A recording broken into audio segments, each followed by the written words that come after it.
Y'all, I just got out of the How to Train Your Dragon remake by Universal and DreamWorks, and these are my initial thoughts. Before I start my review, I just want to give a huge shout out to the production and set team for this movie. A movie that's already well regarded as one of the greatest animated movies of all time.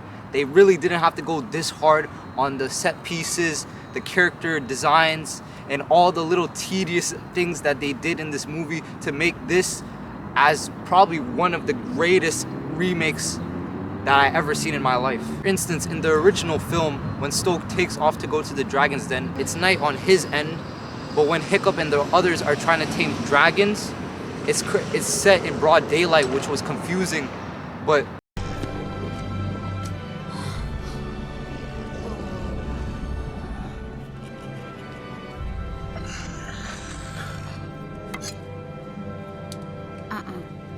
the remake really fixes this problem by setting both sequences at night, which was really just, a really small detail, but it makes a huge impact on the movie watching experience. And it just makes everything connect so seamlessly. I felt like this movie really gave Astrid more to her character development than they did in the original film. For instance, in the middle of the film when Hiccup is looking at the dragon's book, she really takes on I don't know who the actress was for this movie, but she really gave a spot-on performance of how Astrid would feel looking at Hiccup, at how Hiccup was spoiled his whole entire life, and that he really gets more opportunities because his dad is really the chief of the whole island, and she felt that she had no opportunity. She really came up from the mud, you get me? She really got that shit out the gutter, you get me? And she really wanted to take whatever Hiccup had in that moment. She really gave a vulnerable performance, first of all, and she was like, one day I'm gonna be chief, and one day I'm gonna be at your crib taking over. You can't stop me, because she has the drive, she has the hunger, and she's trying to point out how Hiccup does not have that hunger whatsoever. Speaking of character design, I really love the design for Toothless and all the dragons in this movie. I felt like the homework that the production team did and the set designers did really paid off in this film. It made this film a whole nother level better than what the original film brought to the table. You get me? Just doing the little tedious studies, just little research, the little tedious things such as, the reflection of the light on the dragons, and also the design of the water. I felt like in some scenes the water just looked so perfect, so realistic, and it really gave this movie a breath of fresh air. Just want to give a disclaimer that this movie did not have to be developed. It felt like, it's equivalent to like a player in the NBA shooting a shot down at the end of regulation, even though their team is up 50. And Lance Stevenson is going to lay it up and in. Now DeRozan and Lance Stevenson getting into it with Tucker for laying. It's like DreamWorks had a perfect discography, and they did not have to make any move. They could have made like a How to Train Your Dragon video game. They did not have to make a live action remake, but the effort, the time, the dedication, Disney needs to learn what DreamWorks did with this movie. They just need to sit down and watch this movie for probably a couple months, bro.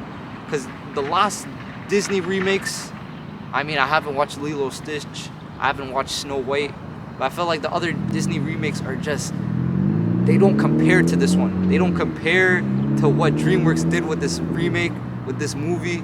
It puts DreamWorks on a pedestal. It gives them much more prestige, much more respect in this whole industry, and what they can do with all these. They could probably make a Shrek remake and make it look better than a Disney remake, you get me? It's like, it's just so sad of how, we think of Disney and we look at these remakes and we just, we bash Disney for like, why would you make a remake? Just keep your cartoons, keep your animated in animation form. But now, bro, we're looking at DreamWorks, and DreamWorks is just shit, bro. They're shitting on Disney, bro. No cap, they're shitting on Disney, bro. I want to point out a major difference that I found in this remake that they didn't take from the original film, such as when Hiccup and Gobbler at the start of the film, when they're talking, and like in the original film, Hiccup does, when he's talking down on his father, he does this really cool impression of his voice, and I felt like that was the funniest part of the original film. Excuse me, barmaid. I'm afraid you brought me the wrong offspring. I ordered an extra large boy with beefy arms, extra guts and glory on the side.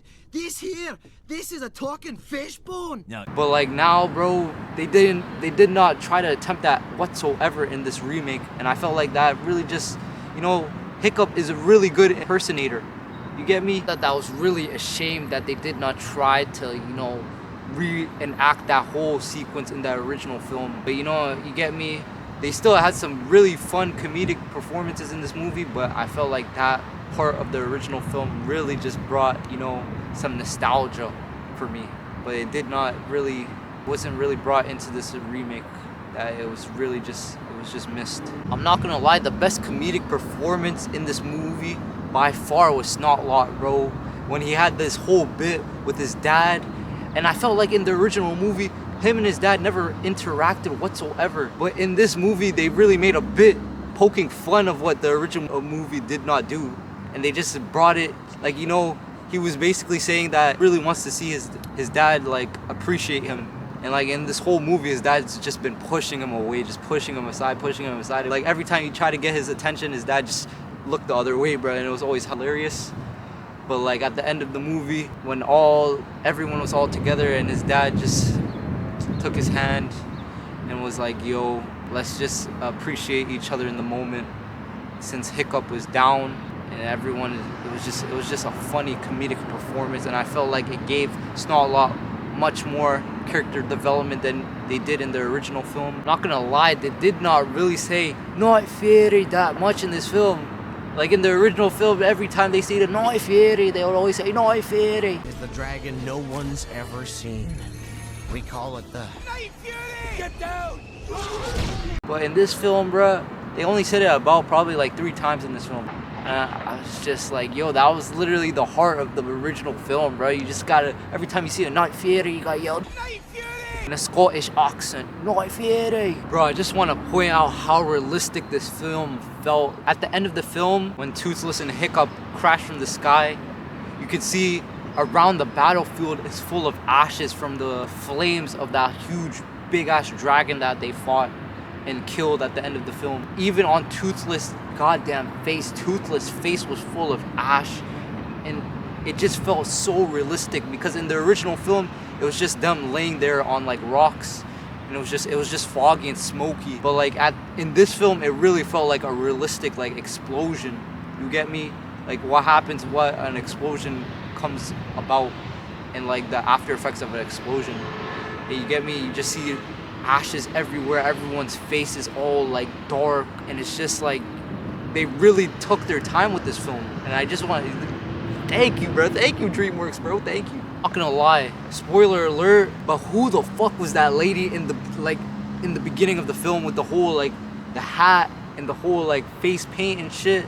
And she was just like, I don't know who, she wasn't even in the original film. I don't know who the fuck this character is. I think someone comment and point out who the hell this lady is in this film. Never seen her in the original film. And also, so she was the one who was doing those little check marks for the Trials of Flames procedures that all Hiccup and all the gangs had to do. And it was just weird just seeing her. I don't know if she's like a foreshadow for what to come in the second movie, but like she threw me off this entire movie. I don't know who the hell that lady is. Not gonna lie, they chose the perfect actor to do the impression of Hiccup in the original film. I felt like he did a spot-on job of how to portray Hiccup and how Hiccup acts and how Hiccup says his lines, you get me? And how, like, you know, Hiccup he's a wacky character. He's like a weird character. And you know, but when he gets serious, he's probably top 10 animated fictional characters of all time. I don't know if this is anyone who watched the remake, but like I just knew the lines that were coming in off the top of my dome. It just felt like, you know what I'm saying, it's really a one-on-one remake of the original film. They really just took all the lines from the original film and just put it into this one. It just shows that How to Train Your Dragon is up there with Lion King and all these other big animated films, and it really just gives DreamWorks this whole new like level of respect, level of prestige. It just shows that How to Train Your Dragon is just a cult classic, man. Like, people know How to Train Your Dragon off the lines. So y'all, my rating for How to Train Your Dragon remake by Universal and DreamWorks is a 9.2 out of 10. This is probably by far one of the greatest remakes I have ever seen in my life personally, and it tops all of what Disney and what all these other studios are doing with their remakes. I feel like all these other studios, what they're doing with their remakes is they're just downgrading what they did with the original film. You get me? Like, they're really just shitting on what the original script writers, what the original producers, what everyone did on that original film, and just losing their respect, losing their credibility off one remake. You get me? But DreamWorks, what they did here, they did their prep time. They went and they studied real life, lizards, reptiles, try to see how they can form into real sculptures of dragons. And I felt like this gave DreamWorks their respect. I don't want to hear it. Just because DreamWorks is not as respected on the animated side as Disney doesn't mean DreamWorks doesn't deserve the respect right now, bro. DreamWorks is up there with Disney. If not, probably better, bro, right now. I ain't gonna cap. DreamWorks really deserves their credibility. They really deserve their respect. You just have to give it to them, because you get me, they know how to respect their original work and just give fans what they really want.